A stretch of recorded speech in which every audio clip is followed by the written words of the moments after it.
اعوذ باللہ من الشیطان الرجیم بسم اللہ الرحمن الرحیم وبہ نستعین انہ خیر ناصر و معین وصلی اللہ علی محمد وآلہ الطاہرین اما بعد فقد قال اللہ تعالی فی کتابہ المجید شہر رمضان الذی انزل فیہ القرآن ھدی للناس وبینات من الہدی والفرقان۔ دیکھیے یہ سورہ بقرہ کی جو آیہ نمبر 183 183 ہے، اس میں جو ارشاد باری تعالیٰ ہو رہا ہے کہ شہر رمضان یہ وہ مہینہ ہے جس میں قرآن نازل ہوا، اور اس میں ہدایت ہے انسانیت کے لیے، انسانوں کے لیے، بنی آدم کے لیے ہدایت ہے۔ اب یہ ہدایت کیا چیز ہے؟ اگر اس کو ہدایت کو ہم لوگ سمجھ جائیں تو بہت سارے مسائل حل ہو جائیں گے۔ ہدایت جو اصطلاح میں ہے وہ کئی قسم کی اصطلاح میں ہدایتوں کی تقسیم بندی ہوئی ہے۔ دو تو یہ آپ کے سامنے عرض کر دوں کہ ایک ہدایت تشریعی اور دوسری ہدایت تکوینی ہے۔ ہدایت تشریعی کیا ہے اور ہدایت تکوینی کیا ہے؟ ہدایت تشریعی یہ ہے کہ جس طرح لفظ تشریعی سے شریعت سمجھ میں آتا ہے، تو اللہ تعالیٰ نے انبیاء علیہ السلام اور ائمہ معصومین علیہ السلام انسانیت کی طرف، انسانوں کی طرف بھیجے تاکہ وہ ان کی ہدایت کریں۔ تو یہ ہدایت تشریعی ہو گئی۔ اب ہدایت تکوینی کیا ہے؟ ہدایت تکوین کا تعلق جو ہوتا ہے، تکوین جس کو کہتے ہیں، اس کا تعلق یعنی خلقت سے ہے کہ مثلاً میرے اختیار میں یہ نہیں تھا کہ مثلاً میرے 5 کی جگہ 4 انگلیاں ہوں، جس باپ سے میں پیدا ہوا وہ نہیں، کوئی اور والد ہوتے میرے، یا میری شکل و صورت ایسی نہ ہوتی، کچھ اور ہوتی۔ یہ تکوین ہے، خلقت۔ تو ایک قسم ہدایت کی ہدایت تکوینی ہے۔ اب یہ جو ہدایت تکوینی ہے، اس کی بھی آگے آپ دیکھ لیجئے کہ کیا کس طریقے سے تقسیم بندی ہوتی ہے۔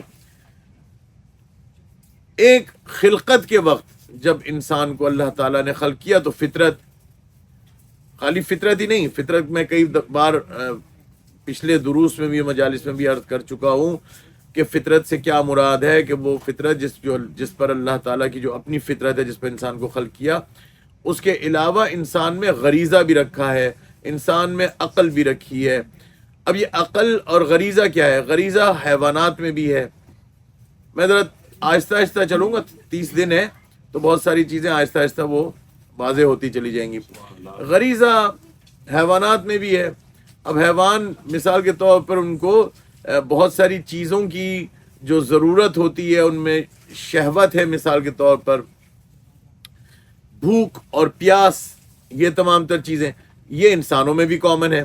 انسان کو بھی بھوک لگتی ہے، پیاس لگتی ہے، اور اس کے اندر یہ غریزہ دوسرا شہوت کا بھی انسان کے اندر، جس طرح جانوروں میں ہے وہ انسانوں کا کامن ہے۔ اب یہ جو غریزہ ہے یہ بھی اللہ نے کس لیے رکھا ہے؟ یہ بھی ہدایت کے لیے رکھا ہے۔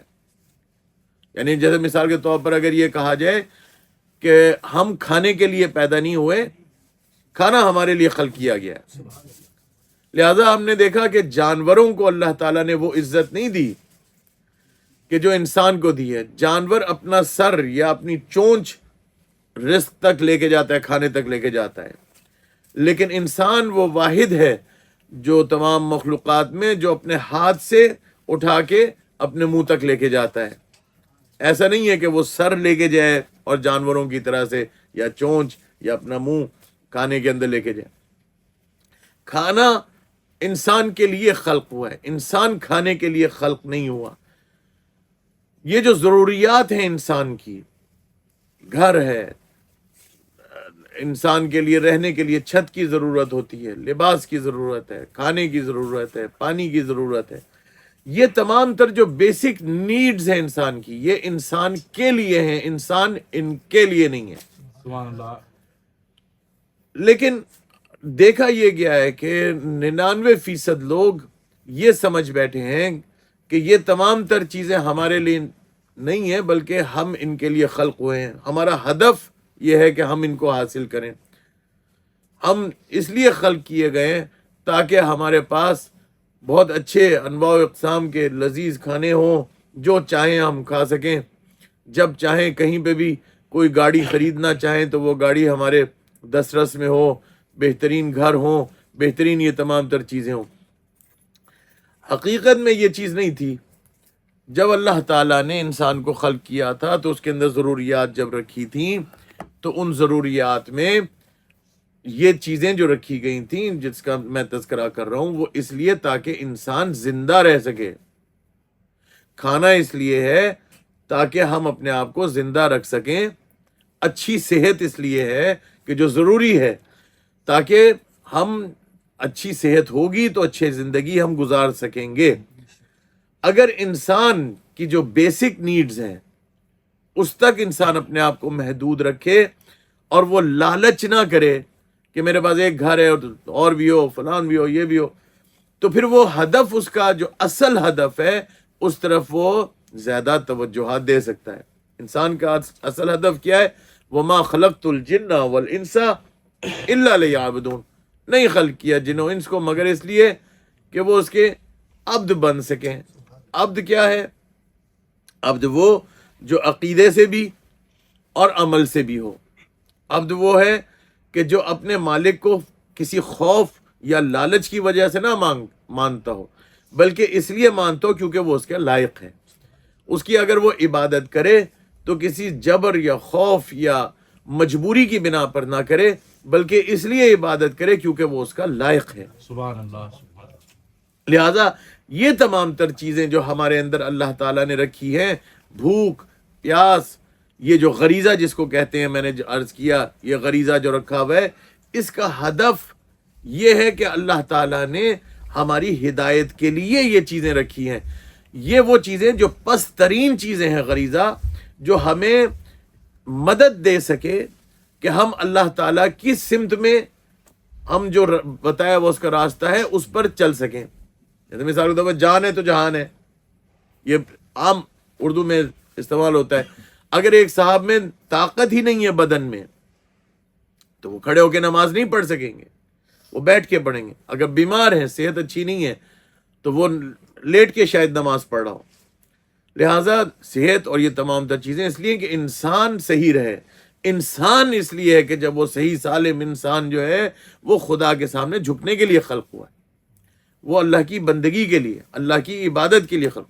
تو غریزہ ایک یہ چیز ہو گئی۔ غریزے کے بعد عقل ہے۔ عقل کیا چیز ہے کہ جو اللہ تعالیٰ نے انسان میں رکھی ہے۔ اب یہ عقل بھی انسانوں میں بھی ہے اور عقل حیوانات میں بھی ہے۔ عقل، انٹیلیجنس، مثلا دیکھیے جانوروں کے اندر بھی کچھ حد تک عقل ہے، اس کو معلوم ہے کیا کرنا ہے اور کیا نہیں کرنا۔ کچھ تو اس کی فطرت سے تعلق رکھتا ہے، کچھ اس کی یعنی جو اس کی خلقت میں اللہ تعالیٰ نے ہدایت ڈال دی ہے، جو ہدایت تکوینی ہے۔ جس طرح سے حضرت موسیٰ علیہ السلام نے جب یہ کہا تھا فمن ربکما، جب فرعون نے پوچھا تھا تو فرمایا تھا کہ ربکمن الذی اعطى ربنا الذی اعطى کل شیء خلقہ ثم ہدی، ہمارا رب وہ ہے جس نے ہر چیز کو خلقت عطا کی اور پھر اس کی ہدایت بھی کر دی۔ تو ہر چیز کو اللہ نے ہدایت بخشی ہے۔ جانور ہیں، ان کی خلقت میں اللہ تعالیٰ نے وہ ہدایت رکھ دی تھی۔ اب اس کو پتہ ہے کیا کرنا ہے۔ شہد کی مکھی ہے، اس کو معلوم ہے کہ کس طرح شہد وہ نکالنا ہے پھلوں سے۔ جانوروں کو پتہ ہے، بہت کچھ پتہ ہے۔ لیکن جہاں تک عقل کا تعلق ہے وہ اس سے ہٹ کے ہے۔ عقل یہ کہ جو صحیح اور غلط کے اندر مثال کے طور پر ہمیں تشخیص دینے میں مدد دیتی ہے کہ یہ چیز ہم دیکھ سکتے ہیں، فیصلہ کر سکتے ہیں۔ فیصلہ کرنا وہ عقل سے ہوتا ہے۔ مثلا ہمیں پتہ ہے کہ جھوٹ بولنا بری بات ہے، ہمیں پتہ ہے برائی یا اچھی چیز نہیں ہے کوئی بھی برے کام۔ حیوانات میں بھی کافی حد تک یہ چیزیں پائی جاتی ہیں، کچھ حد تک حیوانات میں پائی جاتی ہیں۔ اب یہ ہو گئی عقل۔ اس کے بعد آ جاتے ہیں فطرت کی طرف۔ فطرت وہ چیز ہے کہ جو اللہ تعالیٰ نے انسان کے اندر ڈالی ہے اور کسی میں نہیں ڈالی۔ میں ایڈمنٹن گیا تھا وہاں مجلس جشن پڑھنے کے لیے، تو وہاں ایک صاحب نے بتایا، انہوں نے کہا کہ کئی سال سے میرا ایک بیٹے نے میرے سے سوال کیا میرے پاس جواب نہیں ہے اس کا. کیا جواب؟ کس چیز کا نہیں ہے آپ کے پاس؟ انہوں نے کہا وہ اس نے میرے سے آ کے یہ پوچھا کہ یہ فرمائیں کہ ہم اور جنات ہمارے میں کیا خاص بات ہے، ہم کیوں اشرف المخلوقات ہیں؟ انہوں نے کہا اس لیے کیونکہ ہمیں اللہ تعالیٰ نے اختیار دیا، با اختیار خلق کیا ہے، وی ہیو اے ول. انہوں نے کہا جنات کے پاس بھی تو اختیار دیا اللہ نے، تو جنات سے بھی ہم افضل ہیں. اس پہ وہ پریشان ہو گئے. انہوں نے کہا یہ تو ہے، تو مجھے اس کا جواب نہیں پتا. تو میں جب گیا تو انہوں نے کہا مجھے بتائیے کہ یہ بیٹا ہے میرا یہ کہتا ہے. تو میں نے کہا وہ قرآن کی آیت مبارکہ ہے مشہور، اس کو آپ دیکھ لیجئے کہ جس میں اللہ تعالیٰ نے فرمایا کہ فطرت اللہ التی فطر الناس علیہا، میں نے انسانوں کو، جنوں کو نہیں، فقط انسانوں کو اپنی فطرت پہ خلق کیا ہے. واہ واہ. تو فقط انسان ہے کہ جس میں اپنی فطرت اللہ تعالیٰ نے ڈالی، جنات میں بھی نہیں ڈالی. جنات کے پاس عقل ہے، جنات کے پاس غریزہ بھی ہے، سب کچھ ہے، لیکن ان کے پاس وہ نہیں ہے، فطرت نہیں ہے اللہ کی. اللہ نے انسان پر اتنا بڑا کرم کیا کہ انسان کے اندر اپنی فطرت ڈال دی. سبحان اللہ. اب وہ اس میں جو قربانی کا، ایثار کا، اپنے بھائی کے لیے خیال کرنا، یہ محبتیں بانٹنا، اچھائی کرنا، یہ فقط اس وجہ سے نہیں کہ وہ سمجھ رہا ہے کہ یہ چیز اس طرح ہونی چاہیے، بلکہ یہ اس کا اندر اس کو بتا رہا ہے اور وہ اچھا محسوس کرتا ہے. اور جب وہ اس فطرت پہ عمل کرتا ہے تو کیا ہو رہا ہوتا ہے؟ وہ اپنے رب سے، اپنے اللہ سے بہت گہرا تعلق ایک دم سے اسی لمحے لحظات میں قائم کر رہا ہوتا ہے. اس کی دلیل یہ ہے کہ جب وہ اچھا کام کرتا ہے تو اس کو اچھا لگتا ہے، جب وہ برا کام کرتا ہے اس کو برا لگتا ہے. وہ کیا ہوتا ہے؟ اپنی فطرت سے دور ہوا، اللہ سے دور ہو گیا. جب اچھا کام کیا اللہ سے نزدیک ہو گیا، سبحان اللہ. جب اللہ سے نزدیک ہو گیا اچھا لگا. تو ہر انسان میں، چاہے وہ مسلمان ہو یا غیر مسلم ہو، جب اس کو نیکی کرے گا اس کو اچھا لگے گا، برائی کرے گا اس کو برا لگے گا. اس کی وجہ یہ ہے. تو لہٰذا اللہ تعالیٰ نے 2 منٹ ہیں ابھی میرے پاس، آپ لوگ پریشان ہو رہے ہیں لیکن روزہ ہے، لیکن 2 منٹ آپ لوگ مجھے دے دیں. اللہ تعالیٰ نے یہ فرمایا، جو آیت مبارکہ میں نے شروع میں پڑھی تھی، کہ رمضان میں اللہ تعالیٰ نے ہدایت رکھی ہے اور کھلی نشانیاں رکھی ہیں، کھلی ہدایت رکھی ہے. یہ ایک عجیب بات ہے، اس کے اوپر کل انشاءاللہ گفتگو میں کروں گا کہ میں نے جو ہدایت کی آپ لوگوں کو مختلف اقسام بتائی ہیں، تو رمضان بذات خود اللہ نے کہا کہ اس میں ہدایت ہے، یہ ہدایت ہے، رمضان ہدایت ہے. کیا وقت بھی ہدایت ہوتا ہے؟ کیا اوقات جس سے ہم گزر رہے ہیں، وہ زمان جس سے ہم گزر رہے ہیں، کیا وہ بھی ہدایت ہو سکتا ہے؟ تو ہو سکتا ہے، تو کیسے ہو سکتا ہے؟ تو انشاءاللہ اس کے اوپر کل اس کے اوپر گفتگو ہوگی.